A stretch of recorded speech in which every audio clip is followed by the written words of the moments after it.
Well, the Sensex and Nifty have snapped 4 weeks of a record-setting streak to end in the red for the second consecutive day.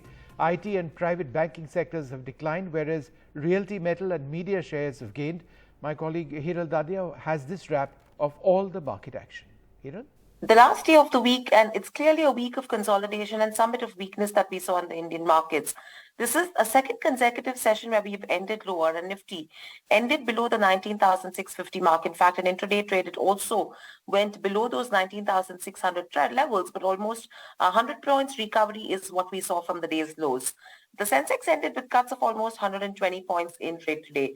It was interesting to see how Bank Nifty clearly underperformed the benchmark indices in trade, and we saw cuts of around 0.5% coming in on Bank Nifty. It was the energy sector which was the top gaining sector, whereas the Nifty IT pack, which was the top losing sector in trade today.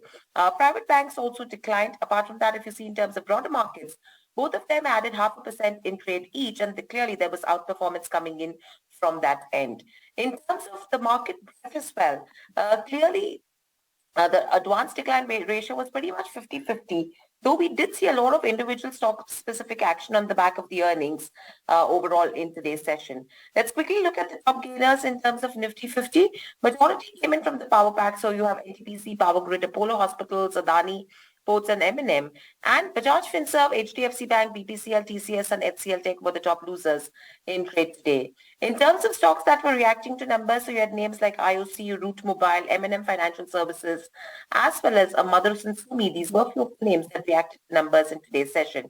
Whereas in terms of newsmakers, you had names like RPNL, which did receive an order on the back of it. Some moves came in there. Indiabulls Housing got a board approval to raise around 35,000 crores via NCTs and a dividend for FY23.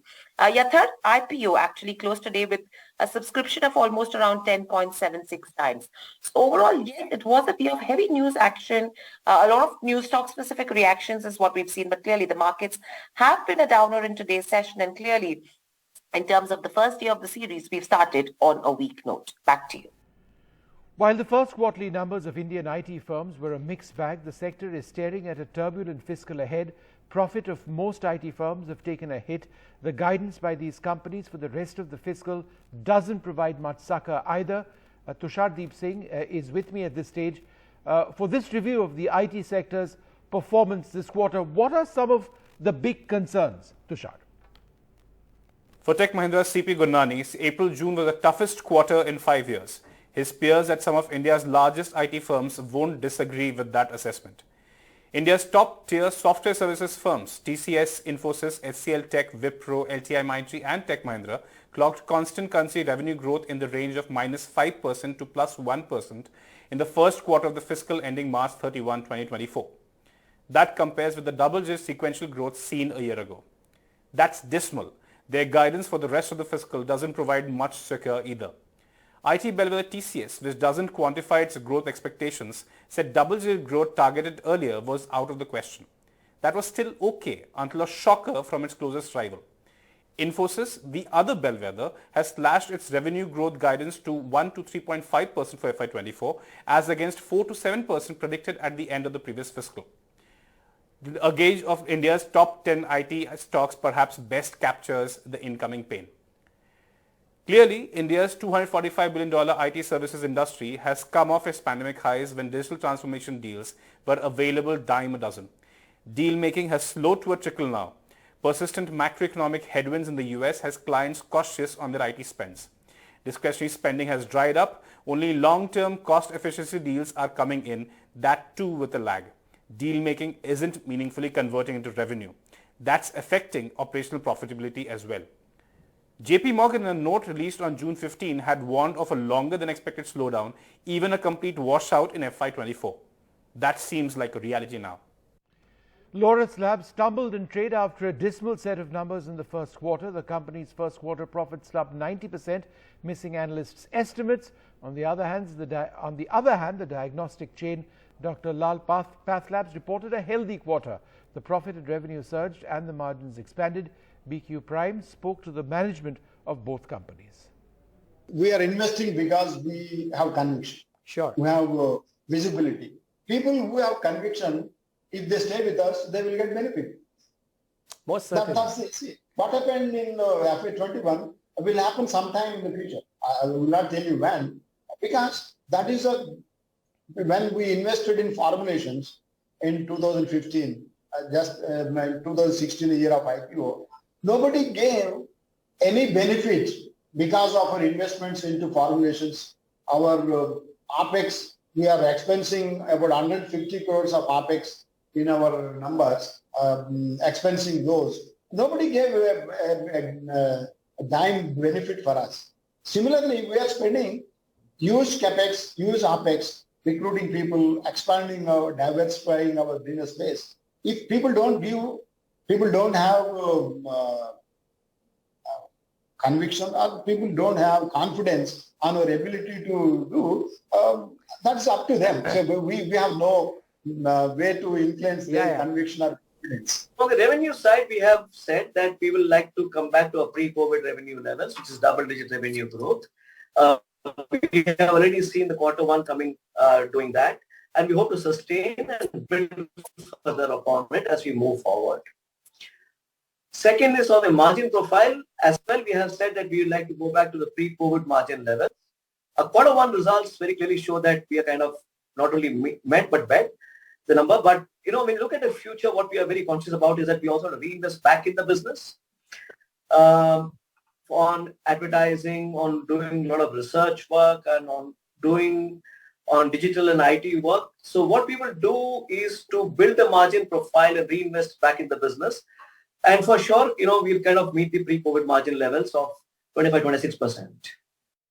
Tata Consumer Products' first quarter net profit rose in line with analysts' estimates, led mainly by the domestic foods business. Revenue rose 12%, margins expanded in the quarter. The company saw significant growth in e-commerce business. BQ Prime spoke with Tata Consumer's Sunil D'Souza. Here's what he said. Do you reckon that over the course of the next 3 years, and I know you're not a forecaster, but do you believe that there is a case for maybe non-linear growth coming in because of the variety of things that you are doing within this broad umbrella? Yeah, absolutely. So I'm not sure where this comment was made. It was in a research note from Jefferies.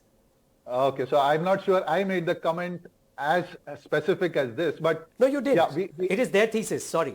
I'm just trying to correct. I'm not saying you said it. Yeah. Yeah.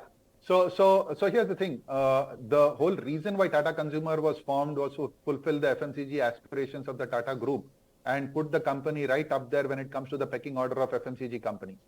We've started as a primarily commodity company, if you may, it's tea and salt. And now we're slowly making it a larger food and beverage company. The whole idea is to get into the FMCG space, but one step at a time. We're building a stronger F&B. So have our engines, the base engines which are required for a good FMCG company in place. I would say broadly we're getting there. Whether it is distribution, now we're about 4 million outlets, so we're in the top quartile of FMCG companies. Innovation, we had put up a number saying it has to be 5%, it's up there.